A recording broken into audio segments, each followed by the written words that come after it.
শেষ পর্যন্ত এত নিচে নামলি রে বুবলি? তোর কি লজ্জা শরম বলতে কিচ্ছু নাই রে?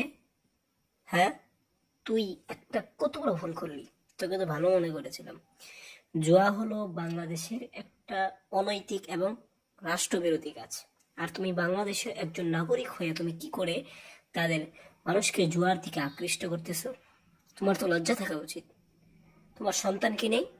তুমি যখন তোমার সন্তানও তো একজন যুবক হয়ে, তোমার সন্তান কি ঘোড়ার ঘাস কাটবে? যখন জোয়ার এবারে সব উড়াই দিবে ওই সেদিন বুঝবে। এখন বুঝে আসে না, না? নিজেও তো দুনিয়ার কত কি আর বলবো না, তাপসের সাথে কত মানে বুঝো না, বুঝছেনই তো, বাথরুমে একসাথে আর কি বলবো। তো এরকম ভাবে যদি সে এরকম করে, তো এটা কত ধরনের ভয়ানক কাজ হতে পারে, কতটুকু একেবারে বিস্তৃত কাজ হতে পারে, এখানে বলার কিচ্ছু নাই। সি সি সি সি, থু।